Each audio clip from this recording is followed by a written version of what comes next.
Have you ever paused to wonder why some women choose to walk alone? No boyfriend, no partner, no desperate search for love. Not because no one wanted them, not because their heart was broken, and certainly not because they fear connection, but because they've found something far more powerful than validation. They've found themselves. You see, when a woman chooses solitude, it's not a sign of loss. It's a declaration of discovery. She's not running from love. She's running toward her truth. And that journey, it doesn't come with likes, hearts, or applause. It comes with stillness, with strength, with the kind of freedom that makes others uncomfortable. She's not cold. She's just done burning for people who never wanted to feel her fire. There's something fierce within her, a quiet danger that society doesn't know how to name, a woman who doesn't need saving, a woman who doesn't wait to be completed, a woman who is already whole. That kind of woman doesn't fit neatly into the roles she was taught to play. She doesn't beg for attention. She filters energy. She doesn't chase affection. She protects her peace. In a world built around urgency and dependency, she rewrites the rules with patience and power. While others rush to connect, she has connected with the most overlooked soul on earth, her own. And that scares people, because a woman who chooses herself doesn't play the game. She becomes the board, and suddenly, she's not easy to label, not easy to control, not easy to manipulate. Behind her calm is not emptiness, it's presence. Behind her silence is not absence, it's depth. Behind her independence is not pain, it's liberation. She isn't waiting for any love. She's waiting for the kind that doesn't make her smaller to feel secure, the kind that meets her with wholeness, not hunger. Until then, she stands strong, alone, but never lost, quiet, but never weak. And maybe, just maybe, that quiet path she walks so boldly, the one that makes people whisper and question and judge, is actually the road to the rarest kind of love there is. The kind that begins not with someone else, but with self-respect, with clarity, with the unshakable decision to never shrink again. So no, she's not cold, she's just awake.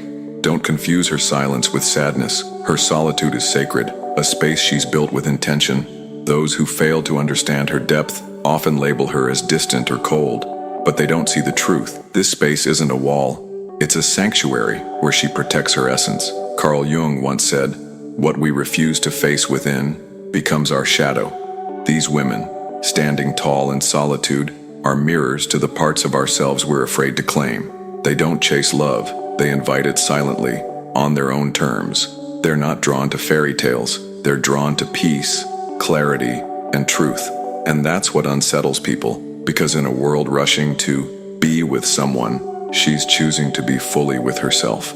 The woman who lives alone isn't lost, she's in alignment with something deeper. She moves in a realm where nothing is begged for, and everything is chosen with purpose. She doesn't need applause or validation. Her presence alone speaks volumes. Maybe you don't get it yet. Maybe you think it's ego, bitterness, or pride. But deep inside you there's a whisper, a subtle question asking, could that kind of quiet strength be the way to the deepest form of love, self-love? Her silence isn't a void. It's a garden growing in peace, and those who don't understand call her names, cold, proud, unapproachable, but they miss the truth. She didn't build walls to shut people out. She built boundaries to protect what she found within.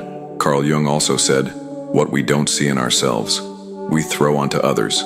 And maybe that's why society misunderstands her, because her solitude challenges everything we've been taught to seek outside ourselves. While many fill their lives with noise and distractions, she chooses to dive within, meeting the shadows, healing old wounds, letting go of false loves and broken expectations. Her solitude wasn't born from heartbreak, it bloomed from healing.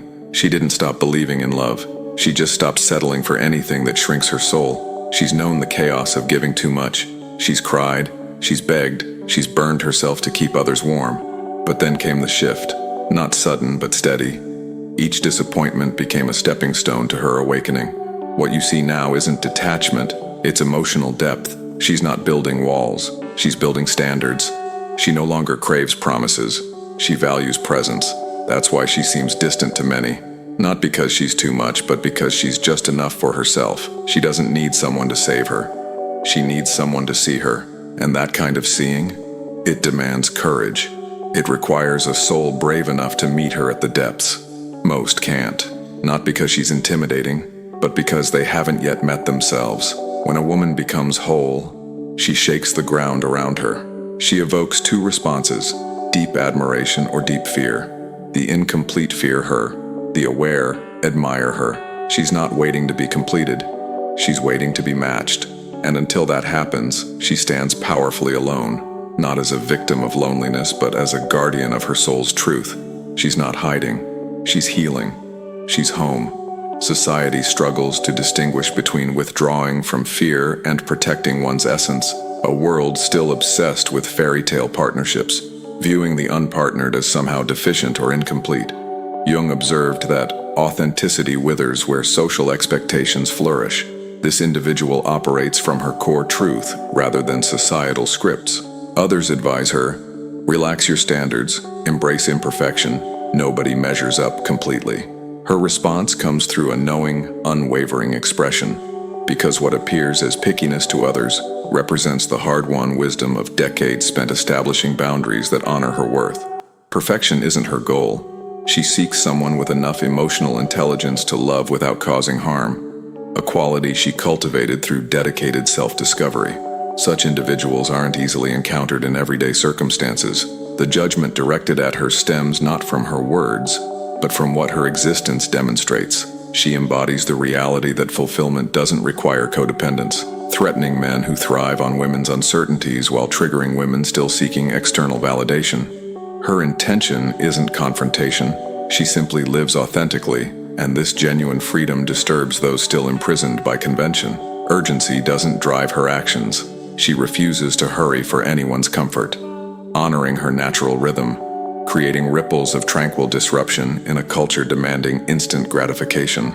Many hunger for meaningful connection while society delivers only superficial engagement. She desires profound soul communion while others perform for social media audiences. Her rejections aren't strategic maneuvers, they're honest responses. Her departures aren't theatrical gestures, they're acts of self-preservation. Her choice to remain home rather than engage with emptiness isn't superiority, it's discernment. This discernment, earned through struggle and acceptance, represents her quiet rebellion, living not merely to endure, but to truly be. This authentic existence threatens established systems. Perhaps what disturbs others isn't her aloneness but her serenity. Jung taught that external observations are illusions. Internal awareness brings enlightenment. This describes her inward expedition, a challenging journey. The transformation demanded courage, shedding pretenses, confronting fears of independence, dissolving into fragments before reconstructing herself. She no longer seeks definition through others' perceptions.